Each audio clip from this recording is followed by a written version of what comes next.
HD. Hey siblings, welcome to Conversations with My Big Sister. My name is Linda Sifumba and I am here today to have a soul replenishing conversation with an amazing guy that I met through a friend of mine, Kanya, she basically does an event called Mental Matters, and Sikander is one of the speakers that normally goes there to speak on the psyche and the mental aspect of things. And her whole concept of the event, basically it's targeted to people who sort of struggle with mental issues, but not necessarily that, but also people who would like to learn more about mental issues like depression, schizophrenia, just all mental issues, in a whole. And so the event is basically targeted at that. And Sikander is one of the people, as a psychologist, trained psychologist, yes, and clinical psychologist, comes in and really unpacks on the psyche of all of those disorders. I'm very honored to have you come to my show to sort of unpack on what's going on in society today. Thank you so much for your time. Oh, thank you. I'm happy to be here. Yay. I mean, the main reason why I pulled you in is because I feel like you're a man, obviously. And I really would like for you to sort of, marry yourself as a man and also as a psychologist, having to speak to this topic of femicide and GBV. And I want you to speak from a place of honesty and also from a place of your expertise as well. So we can sort of diagnose what's happening today. I think as women we've spoken enough, we've had our opinions, we've had our thoughts on what might be the problem, but I'd like for us to unpack on specifically what is the problem, so it can really be an effective conversation. Perfect. But before we, delve deep into that, I'd like for you to just let us know, who are you and where do you come from and who raised you? Perfectly. Let's start off with when I usually give introductions, I usually start off with a personal one that kind of transcends into a more professional one. Yes. Because I think it's what the type of work I do is so grounded in the personal coming into play with the professional. Yeah. So from a personal perspective, I was born in Seshego, a township just outside of Polokwane. Okay. Raised as biracial. So my mother's a Pedi woman from Ramanyaka, which is just essentially a few kilometers out of Burgersfort. So she's an African Pedi woman with a exclusively Christian family. Okay. And on my father's side is a Muslim man coming from a slightly more affluent kind of class demographic. So I always reflect on that quite a bit, because that means I had to transcend almost into racial, also as well as cultural, as well as almost a language perspective to it, and religion, to combine all those things together. And I think that has given me quite a good opportunity to unpack some of the diverse issues that we have in South Africa. So I was raised by my aunt and uncle for the first 6 years of my life in Seshego, and then moved in with my parents thereafter. And it's raised in Polokwane over the years. Then I went to go do my undergrad at University of Pretoria. Then I did my honours at Wits, and then I did my masters in Port Elizabeth. While actually going through, sorry to disturb you, but while you're going through this is a question that just popped up in my head as you're talking.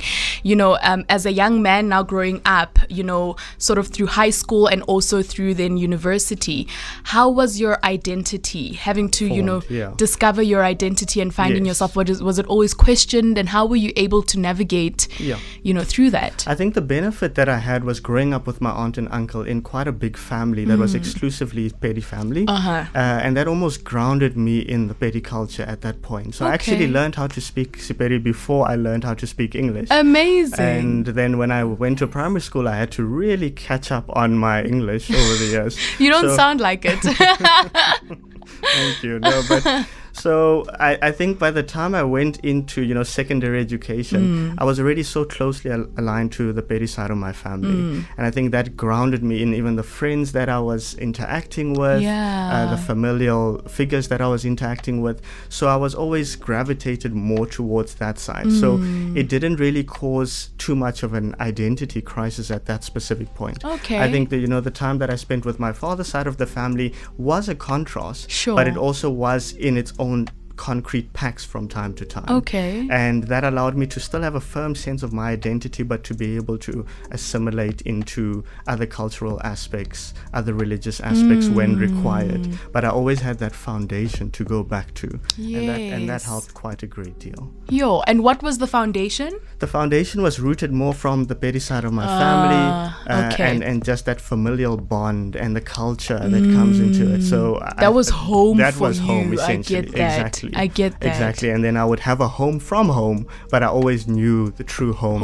That stood as a foundation. I understand so that. it didn't really pull me off center when I would come into contact with individuals from diverse backgrounds and what have you. Sure. Because I stood in my own foundation and ground. Then you've always just been a solid person. Somewhat. Which is really cool. That's a very strong, thing to have, Indeed. For you to sort of have a strong core to always go back to. And I think it's such a valuable lesson to learn, and especially, young people growing up in, our society now with social media, with this, with that. There's just so much, giving of yourself too early to the world and to society that you have such a identity crisis. Very true. And that's why I must give quite a lot of credit to my aunt and uncle that raised me in those first few years of the life, your foundational years, to almost solidify that. And also to spend a lot of time with them, even though I was then living with my mother and my father. Yeah. So I think it solidified that, and I must give a lot of credit to them for that. Yes. And I know it's in South Africa, not everyone's fortunate enough to have that sort of foundation, because, single parent households, absent father figures, inconsistent parenting. So I'm really glad that there was at least that level of structure. Yes, and mom's going to go work to bring food on the table, hardly ever being present. Exactly. But as we know, in South Africa, you then have other caregivers that step in. Absolute grandmothers, the aunt, that play that maternal figure. So that was quite good. And I think that foundation then going into university and going to different university contexts, starting off in Pretoria, then Wits, then Port Elizabeth. Also that contrast, that variation, that diversity.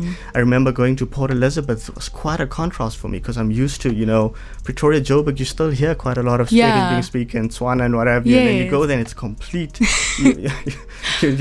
At times I felt culture shock. I just missed hearing certain words that, I haven't heard in quite some time. And I can only imagine then for expats and individuals that go to different countries, how they must just miss that cultural aspect to language. So I did that, and then I finished with my master's in Port Elizabeth. I then returned to Pretoria and I did my clinical internship at Westkoppies Hospital. One of the rotations that I was in quite a bit, there was the forensic unit, which I think is going to be very important in what we're discussing today with femicide and antisocial personality disorder, that sort of thing. After that, I then did my community service at Joburg Gen, Charlotte Mackay Hospital. And I think it was quite nice to have that variation of a psychiatric hospital with more long-term chronic patients, but then moving to a general hospital where you see the socio-economic aspect of mental health, where you see that it's such a practical issue at times. Individuals come to you and really just the circumstances are dire, and you can treat them symptomatically in an acute phase. But then you send them back into those same environments, and it results in a revolving door effect, where ultimately people are just being treated, going back to the same environment, in a few weeks or a few months later having to come back. Exactly. Now I try and do more public health research. I'm currently pursuing a PhD in public health. Wow, congratulations. Thank you. How many years is that going to take? So it's minimum of 2 years. Okay. And we'll see how it plays out. That's scary. Indeed. But exciting as well. And I now practice in the Sandton area and other neighboring parts of the Sandton area. So that's where people can find you? Indeed. Okay. My place of practice is predominantly within the Sandton region. Okay. And I sometimes also do consulting work at University of Pretoria's medical school. Okay. But predominantly my clinical practice is in the Sandton region. Fantastic. And Parktown, Johannesburg. Oh, cool. Yeah. Oh, nice. Okay. So, the reason why I railed you in really is for us to target this topic and unpack on it in a way that we're able, like yesterday we unpacked on it from a spiritual and a philosophical, perspective. Is it philosophical? Hey, Indeed. Sometimes I struggle with English. Things are bad. It's not my mother tongue, guys. I'm sorry. that perspective. And I thought it would be so important for us to also just have a conversation, the mental, part of it, and also just the psyche part of it. And I think that's an important conversation to have, because I don't think a lot of people realize that they have disorders or they realize that there's a problem internally or mentally. They've just defined it and said, this is who I am and this is who I'll always be. They don't think there's a cure, or they don't think that there's the whole reason of change can actually be a thing that they can sort of pursue. And us talking about this, I think, will help people to define it so that they can work on it. I mean, my first question would have to be Uyinene, story, with her going to the post office and there's the predator there waiting for her. If you can help me diagnose him, and what might have been the reason for him to tell her to come back later and have that plan to wait for her and do what he did to her, and when telling his story to the police, not feeling remorseful and feeling kind of giddy about it, and saying that she took time to die. So that would be a thing that I would want to understand, I think, firstly. Indeed. Okay. I think with regard to that specific story, rather than diagnosing, what I can offer is conceptualizing. Oh, yes, please.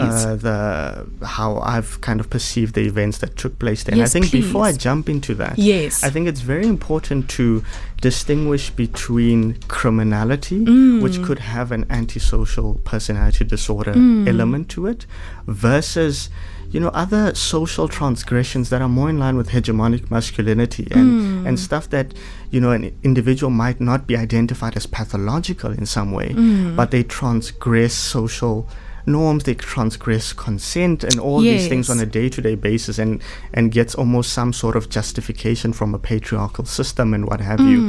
And I'd like to delve into that a bit later.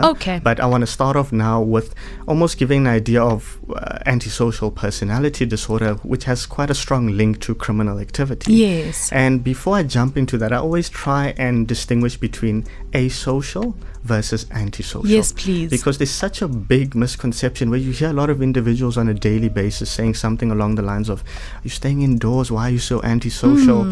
Come out with us, that sort of thing, where people that are almost introverted and seclude themselves from time to time indoors are considered antisocial.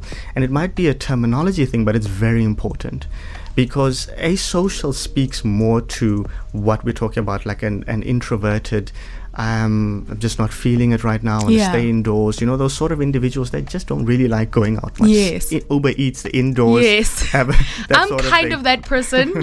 Sometimes, if I know I have a day off and I'm not committed to a thing. Where you'll find me is in the house, and I'll Uber Eat. I will not want to actually leave the house. I could literally stay, if it were up to me, I could stay in the house for the whole week. I don't know if it's a normal thing. No, it most certainly can be a very normal thing. I thought I had issues. No, it can most certainly be a normal thing. I think at the end of the day, we need to realize personality is one of those things that it's a continuum, and we kind of fall on different parts of the continuum, and we don't need to pathologize something that is not a problem. One of the biggest things when we're diagnosing any mental condition is, does it cause clinically significant impairment to occupational, social, or interpersonal functioning and academic functioning?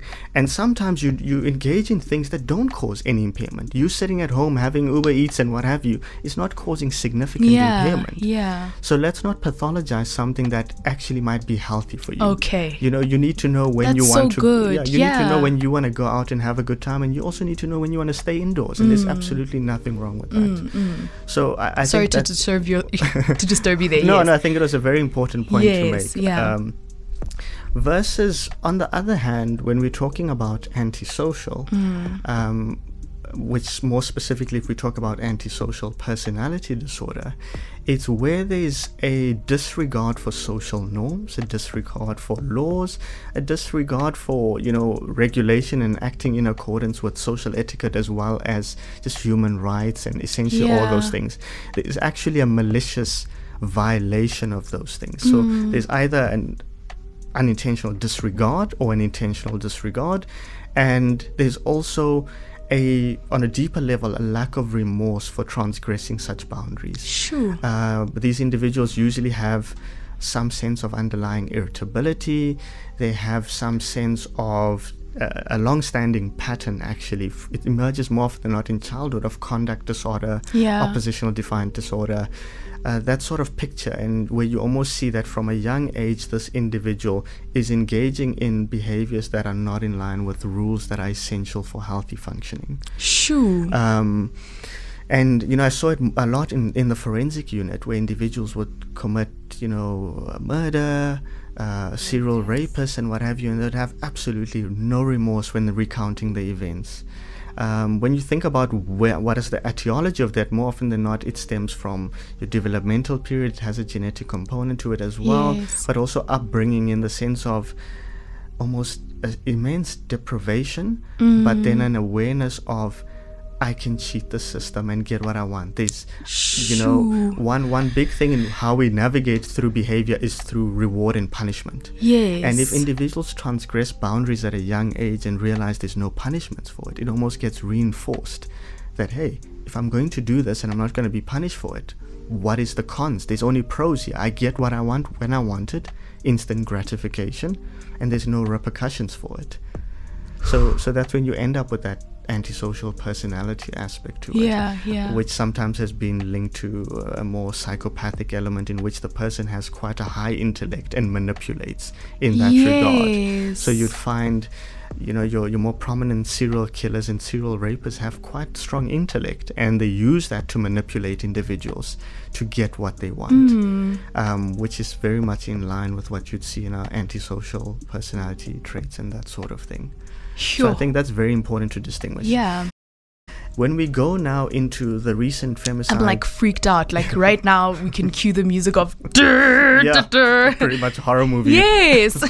Yeah, no, it's something of that sort. What's very important to also, just before I move away from antisocial personality disorder, is what you'll realize in how it interacts with the legal system is, from a mental health, mental illness perspective, individuals sometimes say something like, oh, he's just now going to plead some mental insanity and he's going to get off easy.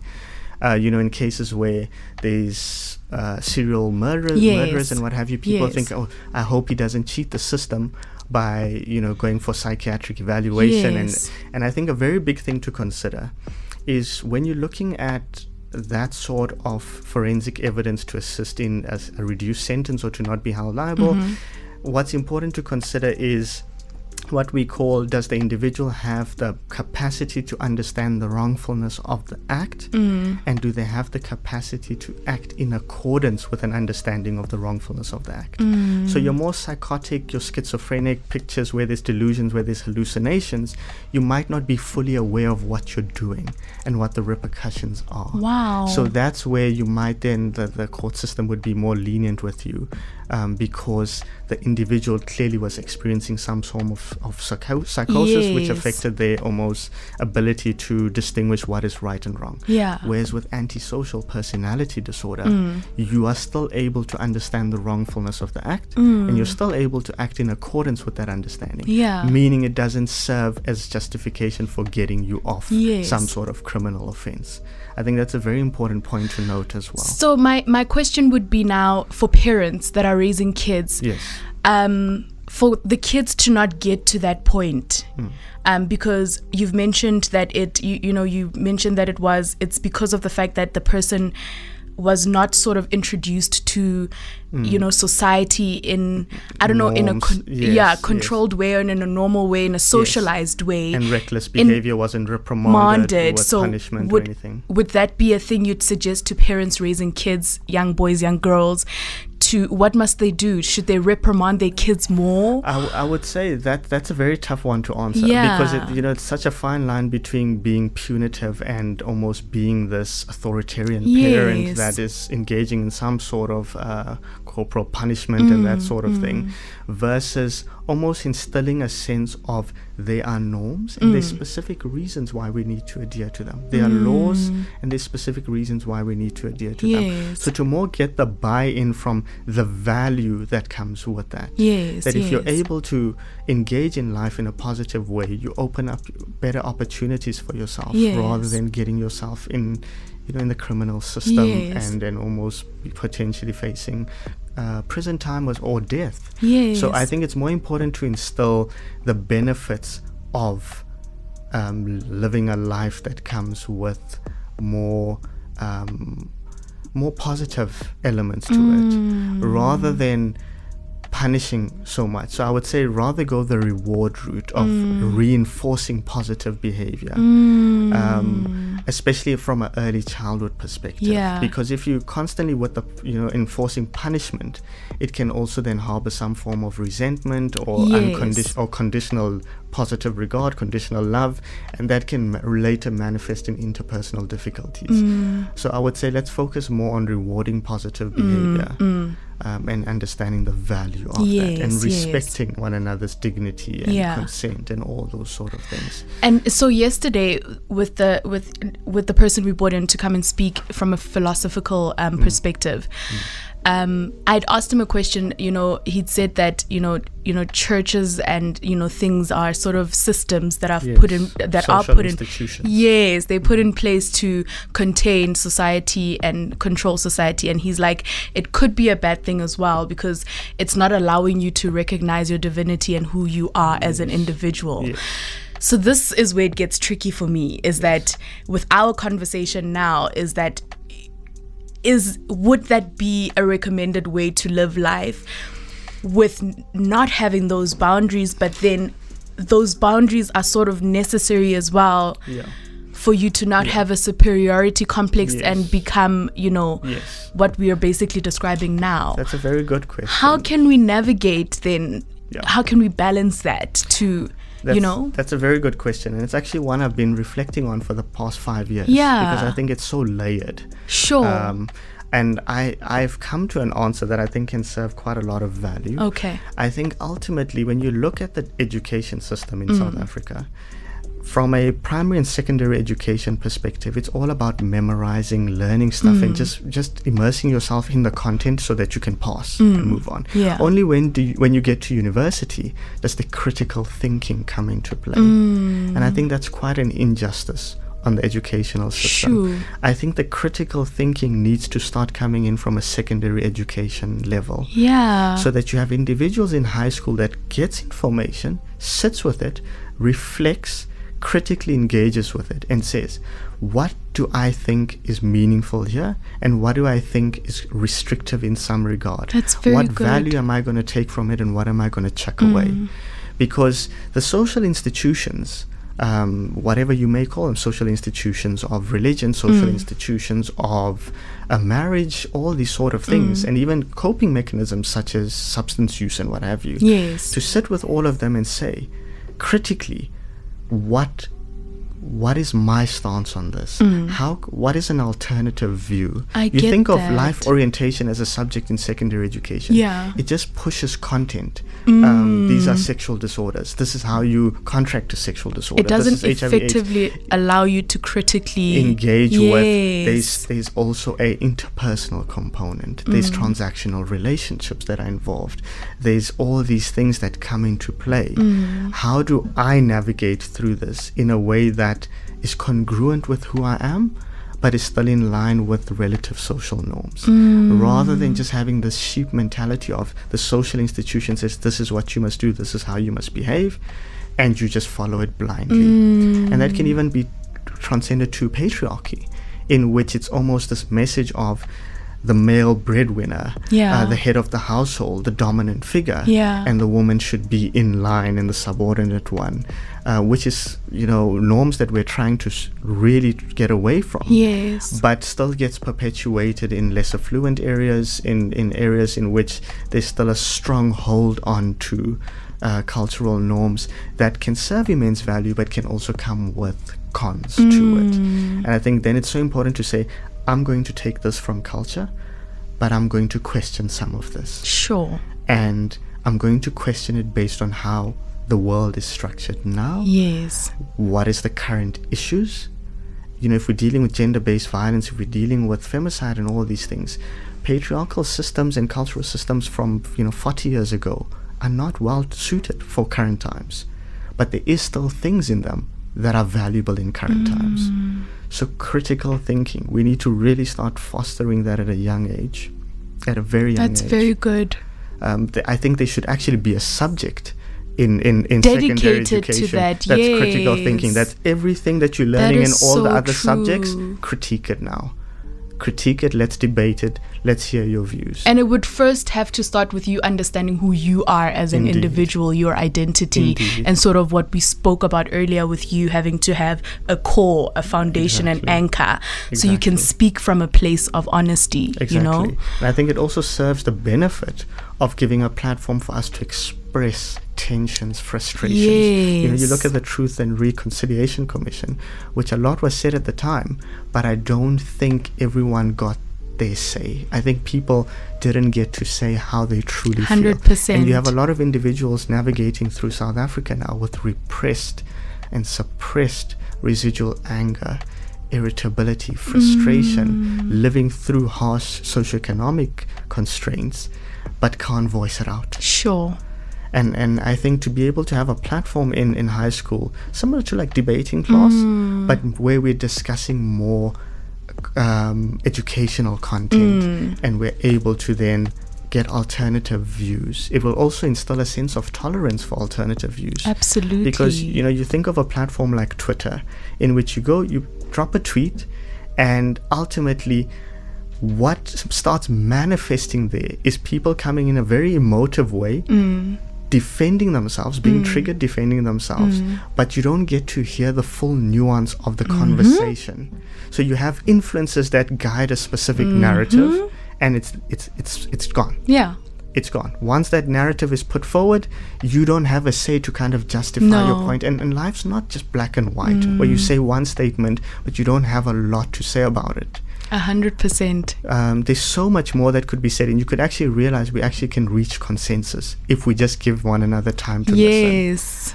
You know, I think there's a beautiful quote by Simon Sinek where he says there's a difference between listening versus just waiting for your time to speak, waiting for your turn to speak. And I think we have a lot of individuals that just wait for their turn to speak. Sure. And what gets missed is everything that's said before that. In between, yes. Because you've already solidified your stance, you're rigid, you're stubborn. You're listening to respond, yeah. Exactly. Sure. Doth we digress? When we come back... siblings, we're going to get back on track in terms of what we were talking about, and it's GBV and femicide. And thank you guys for your souls, thank you for your energies, and thank you just for your ears and just engaging in this conversation with us. Stay tuned. But before you go, if you're looking for me, look for me and find me on your social media platforms. My handle is @the_letter L. I'm on Instagram with that handle, and also on Twitter. And you can find me as well at Conversations with My Big Sister on Instagram.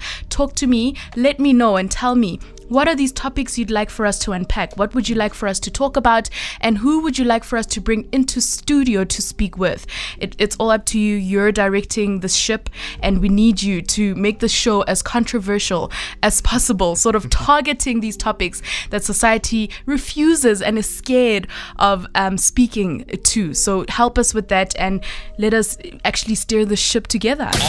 Online is HD. Hey siblings, welcome back to Conversations with My Big Sister. My name is Linda Sifumba, and we are still here literally unpacking on the psyche of this whole thing. It's so interesting, but at the same time it's like a scary film, but also it's very exciting and interesting that we're finding this out, because I'm like sitting here like these traits, I feel like I might have them, I might not. It's kind of scary but exciting also to navigate through it.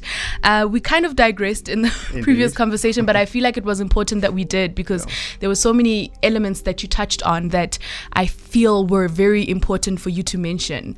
And contextualize things. Yes, to make it make sense, I guess, for me and for society, you know, the people that are listening. But there was a point that you were driving. If you can just carry on with that point, I promise I won't disturb this time around. No problem. So I was going more into how important it is to distinguish between criminality, which can have a strong antisocial personality disorder component to it, versus hegemonic masculinity, and how that then results in certain transgressions. Yes. So when we think of the Uyinene case, it sounds like a very premeditated and very criminal, strong criminal aspect to it. You know, you yourself reflected on the lack of remorse and what have you, which speaks more in line with either one of two things. So a criminal capacity that then needs to be handled by the legislative system and the judicial system. In that regard, where we must be honest, and we must say there is individuals out there that do want to cause harm onto other individuals and are not able to regulate their impulses, and they want something, they want it now, or they have very malicious intent.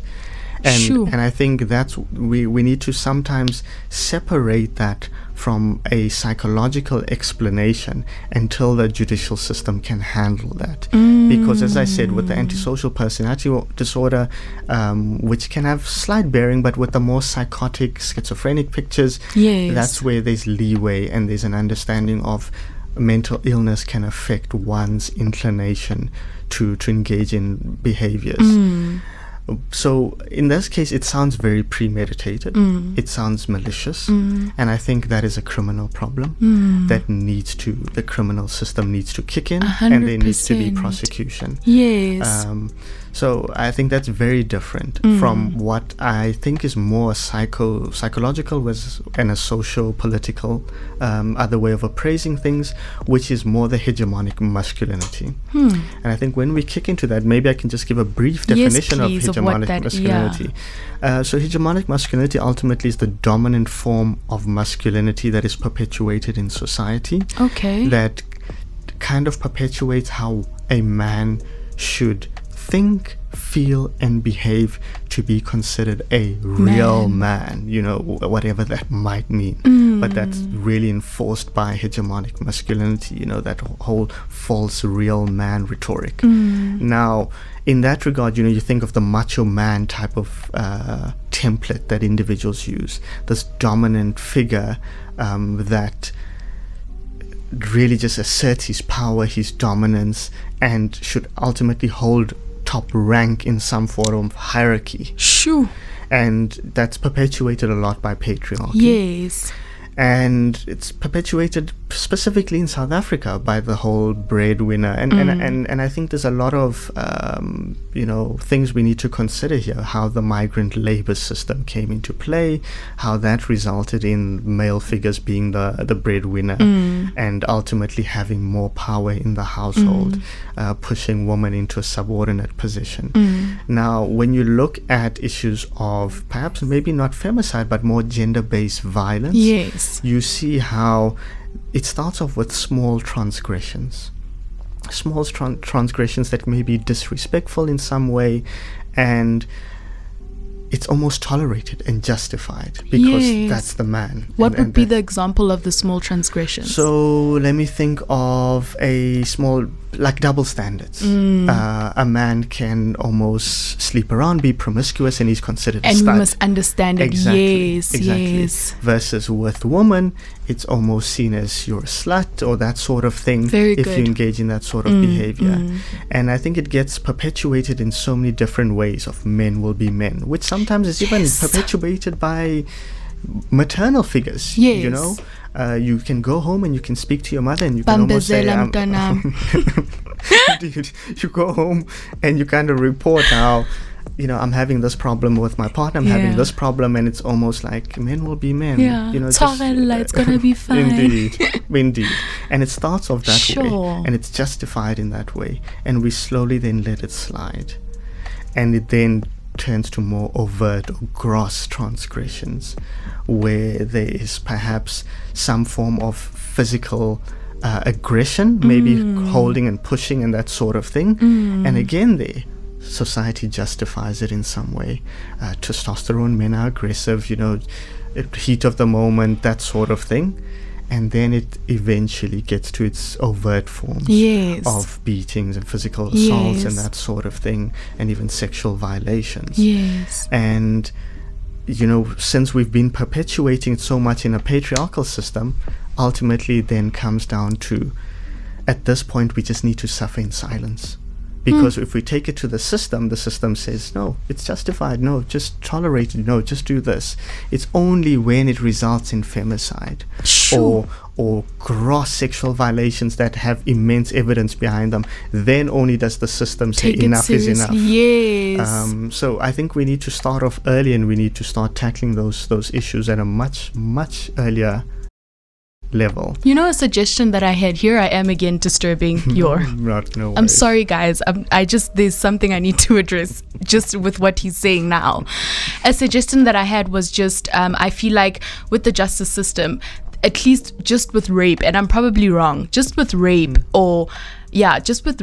I think this justice system the whole concept of, that concept of them saying he is innocent until proven guilty. I think it should be he is guilty until proven innocent, at least with just the rape because honestly, I feel like the justice system would mostly be on the side of the predator. Subconsciously, the woman walking into the police station already automatically feels like it's for the predator and not for her. It's such a tough one. Yeah. Because it creates a bias on either end. I guess. So, with the innocent until proven guilty, there's a bias in which you need to have this overwhelming amount of evidence, and to acquire that evidence can be so invasive. And you're a victim at the same time. So you're almost going through secondary trauma, just going through the process. But also on the other hand, if it's guilty until proven innocent, there's then this potential. There's a potential for a bias then on the male side of kind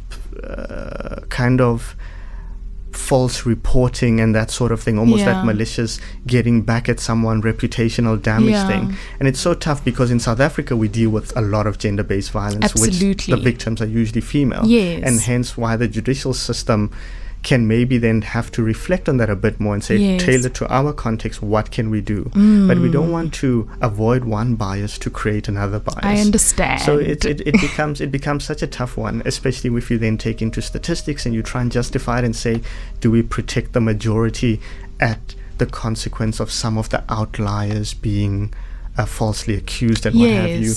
How do you make those judgment calls? It's tricky. It's a very tricky one. But anyways, you were saying, sorry to disturb you. No, I think you interrupted at the perfect time, because I was pretty much just concluding my point in the sense of saying, from a socio-cultural perspective, we need to be more sensitive to what the message we're sending at an early age and what we continue to perpetuate as time goes by. One optimistic thing that I can say is, you look at the most progressive, critically conscious demographic in South Africa now, and it's the young demographic. So I think for future generations, we're going to raise our children in much better ways of tackling these contemporary issues. So I think that is a very optimistic note to end on. That for now, the youth demographic is critically conscious, it's politically conscious, it's got the strong critical thinking and engagement to topics and issues, and we're going to try and instill that on our children. And I think with time then we will have a society that is more preventative rather than reactive. So having said that, how do we effectively address this with men? I know we speak a lot, we're doing marches as women, we're speaking about this, we're finally talking on Twitter, and this is why there's such an outburst, because we're finally being heard. So everyone wants to really speak as much as they can, because it's like it's a window where women are finally being heard now.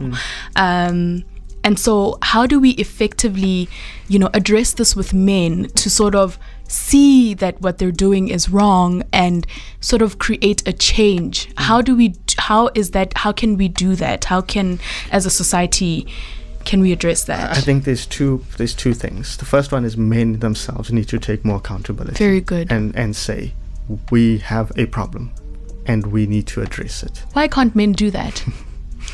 I think there's almost again, in line with the patriarchal stuff, there's almost a defensiveness attached to it.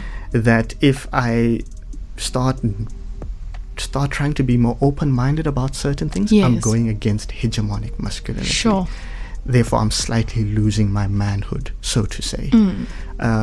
So I think it's so deep-rooted that that's the difficulty there.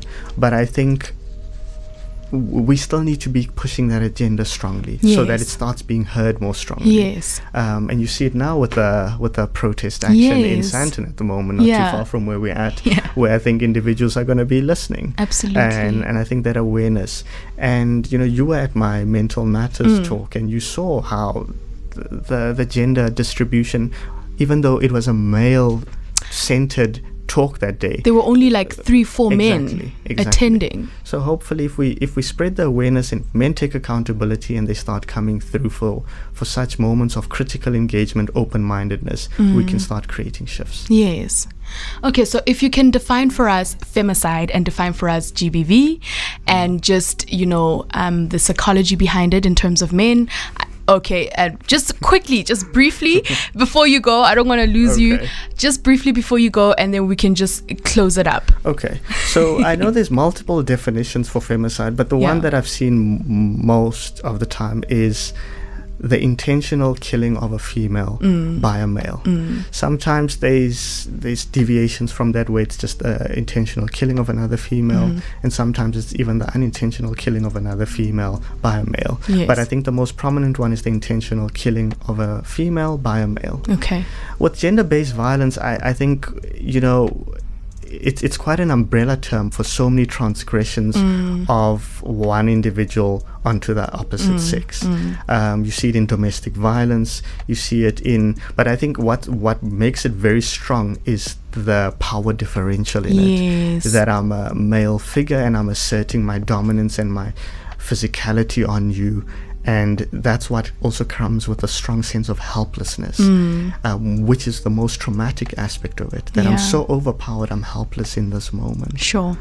So I think that is quite a good way of appraising it. Yes. And I think it's ways that we need to tackle more in depth. So thank you so much for your time, Sikander. I'm so grateful that you came in and just offered us your time. You're most welcome. And just being here with us and engaging in this conversation. I felt like we needed to speak about this, especially the mental part of it. And I hope that you have a beautiful day today. Where can people find you when they're looking for you? Okay, so my website is www.sikanderkalla.com. Sikander's Sikander, Kalla's Kalla.com. I also have a blog page, which is the same, www.sikanderkalla.com/blog. And then on Instagram, I'm Sikander_Kalla. And they can also email me on info@sikanderkalla.com and take it from there. Awesome. Perfect. Thank you so much. Is there any last few words that you'd like to add before you go? I think just speaking, on the accountability of men. Yes. I said this at the Mental Matters talk, and it's one of my favorite quotes, and I constantly always repeat it. It's we don't expect individuals to be perfect in relationships. We just expect them to have a handle on their imperfections. That's very good. And I think that speaks to everything that is happening. That we're not expecting perfection. We're just expecting accountability. And that accountability means have a handle on your imperfections. And if you're struggling to do so, seek out professional assistance that can help you get a better handle on your imperfections. That's very good. Like, I don't think I needed to say anything else after that.